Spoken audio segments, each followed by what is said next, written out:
Hi everyone, welcome to the channel. Today we are discussing about business ethics and emotional intelligence in paper 5 law and ethics subject for CMI Inter. ఈ వీడియోలో మనం ఇది marathon series అండి. ఈ marathon సిరీస్లో we're going to complete the chapter 13 in this video. So ఈ వీడియోలో entire business ethics and emotional intelligence questions అన్నీ కూడా మనం కవర్ చేస్తున్నాం. ప్రీవియస్ నేనైతే వీడియోస్ చేశాను, దాంట్లో ఇంపార్టెంట్ క్వశ్చన్స్ అయితే నేను ప్రొవైడ్ చేస్తున్నాను. ఆ క్వశ్చన్స్ అన్నీ కూడా నేను ఇక్కడ ఆన్సర్స్ చేస్తున్నాను. అండ్ ఆల్సో మీకు ఇన్స్టిట్యూట్ మాడ్యూల్లో ఉండే ఇంపార్టెంట్ క్వశ్చన్స్ అన్నీ కూడా నేను ఇక్కడ కవర్ చేయడం జరిగింది. సో దట్ ఈ మాడ్యూల్ ప్రిపేర్ అయ్యాను అంటే, ఇక్కడ నేను ఇచ్చే పీడిఎఫ్ ప్రిపేర్ అయ్యారు అంటే you can easily wrap the exam in a very quick way. ఇంకా చెప్పాలి అంటే ఈ ప్రిపరేషన్ మీకు సరిపోతుంది. ఇక్కడ నేను కవర్ చేసే 13 క్వశ్చన్స్ కూడా మీకు సరిపోతాయి. సో దట్ మీరు ఈజీగా ఎగ్జామ్లో రాసేయగలుగుతారు. అండ్ ఇంకొక విషయం ఏంటంటే, ఈ పీడిఎఫ్ని మీరు డౌన్లోడ్ చేసి ప్రింట్అవుట్ తీసుకోండి. అండ్ నేను ఈ వీడియో అయితే 1 అవర్ అయితే తీసుకుంటాను. ఈ 1 అవర్లో మీరు ఈ 13 చాప్టర్స్, ఈ 13 క్వశ్చన్స్ అన్నీ కూడా మీరు కంప్లీట్ చేసేయగలుగుతారు. అండ్ ఎగ్జామ్ ముందు రోజు కూడా 1.5 or 2x స్పీడ్లో ఈ వీడియోని ప్లే చేసుకొని అండ్ మీ దగ్గర ఉన్న పీడిఎఫ్ని అటాచ్ చూసుకొని ప్రిపేర్ అవ్వండి. It's more than enough. And if you have time you can do a writing practice also video. So if you see, we are covering the ethics and emotional intelligence chapter అండి. It covers 14 marks. ఎలా వస్తాయి 14 marks అంటే 7A and 7B. 7A and 7B మీకు exam పేపర్లో ఉంటాయి. Each question carry 7 marks. So total మీకు 14 marks అయితే ఈ చాప్టర్ నుంచి స్కోర్ చేసుకోగలుగుతారు. అలాగే ఎంసీక్యూస్లో కూడా you can get 2 or 3 MCQs. So each carries 2 marks. మీరు on and average 18 to 20 marks అయితే ఈ చాప్టర్ నుంచి తెచ్చుకోగలుగుతారు. సో వితౌట్ డిలే ఇప్పుడు నేను ఇక్కడ ప్రొవైడ్ చేస్తున్న ఇన్ఫర్మేషన్ అంతా మీరు అర్థం చేసుకోండి. And let's begin to the questions. నేను టైం వేస్ట్ అయితే చేయాలనుకోవట్లేదు. బట్ ఒకసారి మీరు ఇక్కడ end of the study material 13th చాప్టర్లో మీకు ఇక్కడ క్వశ్చన్స్ అయితే ప్రొవైడ్ చేస్తారు. Short essay type questions and essay type questions అని చెప్పి. ఎస్సే టైప్ ఉండే క్వశ్చన్స్లో ఉండే 6 క్వశ్చన్స్ కూడా మనం ఈ పీడిఎఫ్లో కవర్ చేయడం జరిగింది. అలాగే what ever I'm thinking which is important for the upcoming exams also I have added in this PDF. So please don't ignore this PDF. మీరు కంపల్సరీగా చదవండి. మీరు ఇప్పుడు దాకా సెమ్ ఇంటర్లో ఎప్పుడు కూడా ఇంత ఈజీగా ఎథిక్స్ చాప్టర్ చెప్తారు, చాలామంది ఇగ్నోర్ చేసేస్తారు. ఎలా అంటే వాళ్ళకి కంపెనీ లా చెప్తారు, ఇండియన్ కాంట్రాక్ట్ యాక్ట్ చెప్తారు, అలాగే సేల్ ఆఫ్ గూడ్స్ యాక్ట్ చెప్తారు, ఫ్యాక్టరీస్ చెప్తారు, ఇంకేవో లేబర్ యాక్ట్స్ 4 చెప్తారు, ఎథిక్స్ వదిలేస్తారు. ఎథిక్స్ చాలా మంది ఇగ్నోర్ చేసేస్తారు. But it is a scoring. ఎందుకంటే చాలా మందికి ఇది చెప్పడం తెలియకో మరి ఎందుకంత అన్ప్రయారిటీ చేసి లాస్ట్లో పెట్టేసి, అసలు ఈ చాప్టర్ ఫస్ట్ చెప్పాలంటే లాలో స్టార్ట్ చేయాలి అంటే ఈ చాప్టర్తో స్టార్ట్ చేస్తే వాళ్ళకి ఒక ఐడియాలజీ ఉంటుంది. బిజినెస్ అంటే ఏంటి, అసలు మనం లా ఎందుకు చదువుతున్నాం, ఎథిక్స్ ఎందుకు ఫాలో అవ్వాలి అనే ఒక, ఫాలో అవ్వకపోతే రూల్స్ అండ్ రెగ్యులేషన్స్ లేకపోతే ఏంటి పెనాల్టీస్, ఇదంతా అర్థమవుతుంది అనమాట. సో ఎథిక్స్ అనేది చాలా easy chapter. Without further delay we can start our discussion. So బేసిక్గా ఎథిక్స్ అనేది ఎందుకు ఇంపార్టెంట్, ఎథిక్స్ అనేది లైఫ్లో అసలు అవసరమా, ఇంపార్టెంటా అంటే, ఎథిక్స్ అనేది హ్యూమన్ లైఫ్కైనా కానివ్వండి, బిజినెస్కైనా కానివ్వండి, పర్సనల్ లైఫ్కైనా బిజినెస్ లైఫ్కైనా, సో ఎథిక్స్ అనేది చాలా ఇంపార్టెంట్. ఎథిక్స్ ఉంటేనే ఒక పర్సన్కి రెస్పెక్ట్ అనేది ఉంటుంది, ఒక బిజినెస్కి ప్రాఫిట్ అనేది లాంగ్ రన్లో, ఒక మంచి బిజినెస్ అనే పేరు అనేది వస్తుంది అనమాట. లాంగ్ రన్లో మంచి పబ్లిక్ సిటీ కూడా వస్తుంది అనమాట. సో ఈ ఎథిక్స్ అనేది ఎందుకు ఇంత ఇంపార్టెంట్ అంటే, ఎథిక్స్ అనేది ఒక రూల్స్ అండ్ రెగ్యులేషన్స్ లాగా అనమాట మన లైఫ్కి. ఎగ్జాంపుల్కి మీరు క్రికెట్ మ్యాచ్ తీసుకోండి. ఒక క్రికెట్ మ్యాచ్ మీరు ఈ మధ్య ఐపీఎల్ చూస్తున్నారు కదా, ఐపీఎల్లో క్రికెట్ మ్యాచ్ ఉంది, ఒక టీమే ఉంది, ఒక స్పోర్ట్ టీమ్ ఉంది.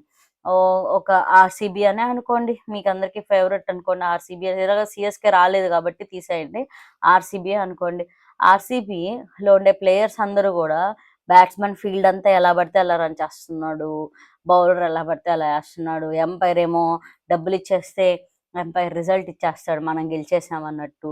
అలాగే ఫీల్డర్ కూడా ఎలా పడితే అలా గేమ్ ఆడుతుంటే, do you like to watch that or do you like to invest your time in entertainment in that?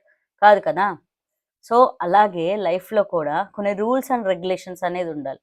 కొన్ని రూల్స్ ఉంటేనే దాన్నే ఆ రూల్స్నే మనం ఎథిక్స్ అంటాం. ఇవి మన బిహేవియర్ కానివ్వండి, ఇవి మన లైఫ్ స్టైల్ కానివ్వండి, అండ్ సొసైటీలో మనకి రావాల్సిన రెస్పెక్ట్ కానివ్వండి, ఎథిక్స్ ఫాలో అవ్వడం వల్లే వస్తుంది. So simply saying ethics is nothing about the rules for our behaviour in the professional are personal life and also in the business.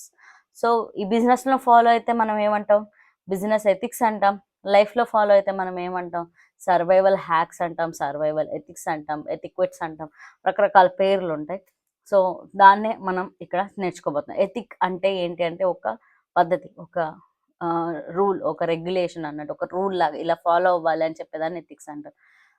Ethics అనేది మన day to day sorry ethics అనేది మన day to day యాక్టివిటీస్లో కూడా ఉండాలి. Ethics ఎప్పుడో ఏదో emergency situation వస్తేనే నేను ఫాలో అవుతాను, ఏదో నాకు ఏదైనా కష్టం వస్తేనే నేను ఫాలో అవుతాను అనేది తప్పు. ఎథిక్స్ ఎప్పుడు కూడా డే టు డే లైఫ్ స్టైల్లో ఉండాలి, దాన్ని మనం చూస్ చేసుకోవాలి. అదే మనల్ని ముందుకు తీసుకెళ్తుంది.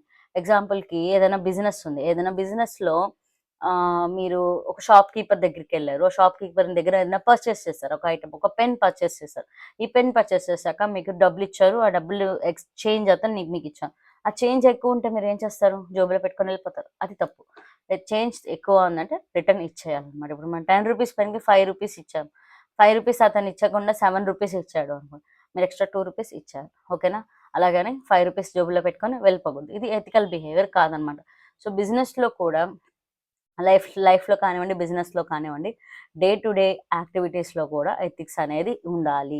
అలాగే ఏ బిజినెస్ అయినా కానీ, ఏ పర్సనల్ లైఫ్ అయినా కానీ, ఒక 100 ఆఫ్ గోల్స్, 100 ఆఫ్ ఎయిమ్స్ ఉన్నాయి అనుకోండి, ఏ డైరెక్షన్లో మనం ముందుకెళ్ళాలి, which one we have to choose, which one we have to not to choose, which one we have to select, వెళ్ళడానికి ఎథిక్స్ అనేది it is a compass, it is a direction to us to show to reach our goal.